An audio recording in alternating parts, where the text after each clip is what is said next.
नमस्ते बच्चों। आज हम सभी पढ़ते हैं पाठ 7 अनमोल वचन। अनमोल वचन यानी कि जिसका कोई मोल ना हो, ऐसे वचन ऐसे लोगों के द्वारा कही गई बातें। तो बच्चों, इसके कवि हैं दादू दयाल जी। दादू दयाल जी का परिचय देखिए थोड़ा सा। जन्म इनका 1544 को सन 1544 में हुआ था और अहमदाबाद में इनका जन्म हुआ था। इनकी मृत्यु कब हुई थी बच्चों? ये 1603 में हुई थी। बच्चों, दादू दयाल जी बहुत ही जो है अच्छे, इन्होंने दोहे अर्थात इन्होंने साखियाँ लिखी हुई हैं।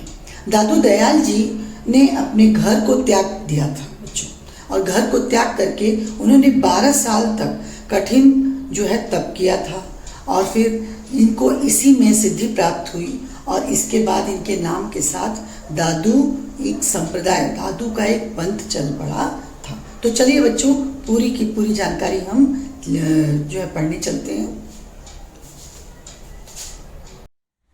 तो प्यारे बच्चों, पाठ 7 अनमोल वचन आप देख रहे हैं स्क्रीन पे।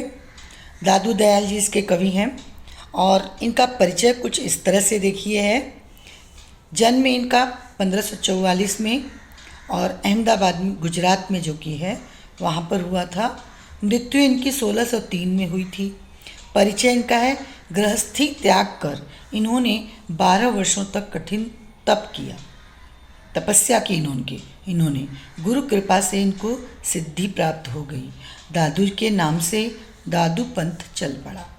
आप अत्यधिक बहुत दयालु थे, इस कारण आपका नाम दादू दयाल पड़ गया। दयालु के नाते दयाल पड़ गया बच्चों। आप हिंदी, गुजराती, राजस्थानी आदि कई भाषाओं के ज्ञाता थे, जानकार थे। ज्ञाता मतलब जानते थे। आपने शब्द और साखी लिखी। आपकी रचनाएं प्रेम भावपूर्ण हैं। जाति पाति के निराकरण, जाति पाति को दूर करने, हिंदू मुसलमानों की एकता आदि विषयों पर आपके पद जो हैं वो तर्क और प्रेरित न होकर बल्कि हृदय को भी प्रेरित करते हैं, हृदय को भी प्रेरणा देते हैं बच्चों। प्रमुख कृतियाँ इनकी हैं साखी, हरडेवानी, अंगवधु आदि। पद्य संबंधी जो ये पद्य दिया गया है, इसमें क्या है? प्रस्तुत साखी दोहों में दादू जी ने परोपकार, सद्गुरु का महत्व, सेवा भाव, सत्संग, अहंकार से बचने आदि के संबंध में अनमोल मार्गदर्शन किया है। बताया है कि मनुष्य को जो है वो सत्संग, अहंकार से बचो और सेवा भाव की भावना रखनी चाहिए, और सद्गुरु का महत्व होना चाहिए, परोपकार की भावना होनी चाहिए, और अहंकार जो है मनुष्य को नहीं होना चाहिए। इस बारे में उन्होंने बताया है। तो चलिए बच्चों, अब चलते हैं इनके दोहों की तरफ। तो दोहे जो हैं, गुरु पहली मन सौ कहे, पीछे नैन की सैन, दादू सिख समझे नहीं, कही समझावे बैन। बच्चों, ये दोहे की जो पंक्तियां हैं उनमें दादू दयाल जी क्या कहते हैं? दादू दयाल जी कहते हैं कि गुरु अपनी सीख पहले मन ही मन कहते हैं और फिर आँखों के, नैन यानी आँखों के सैन से, आँखों के संकेतों से, सैन यानी संकेतों से दादू सीख समझे नहीं, यानी आँखों के संकेतों से उसे समझाने का प्रयत्न करते हैं। गुरु जी कैसे? पहले मन ही मन कहते हैं, फिर अपनी आँखों की संकेत जो है, इशारे हैं, उससे समझाने का प्रयास करते हैं। उसके बाद भी कहीं समझावे मैंने नहीं, शिष्य फिर भी न समझ पाए अगर, दादू सिख समझे नहीं, यानी दादू जी कहते हैं कि अगर शिष्य फिर भी समझ न पाए तो फिर वे अपनी साखी यानी वाणी के द्वारा उसको समझाते हैं। तो बच्चों, अब दूसरा देखते हैं। दादू दिया है भला भला, दिया करो सब कोई, घर में धरा न पाइए, जो कर दिया न होए।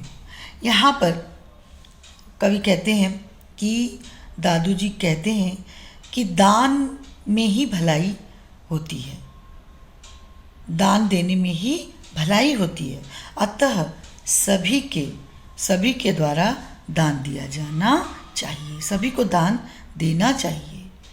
इसके बाद कहते हैं घर में धरा न पाइए जो कर दिया न होए। यहाँ पे कवि कहते हैं कि जो मनुष्य हाथ उठाकर दान नहीं करते हैं, दान नहीं देते हैं, उनके घर में कुछ भी नहीं वस्तुएं प्राप्त नहीं होती हैं, अर्थात उनके घर में कुछ बचता ही नहीं है। इसलिए मनुष्य को क्या करना चाहिए, हाथ अपने उठा करके अगर ईश्वर ने आपको कुछ दिया है तो उसे दान, थोड़ा उसमें से दान जरूर करना चाहिए।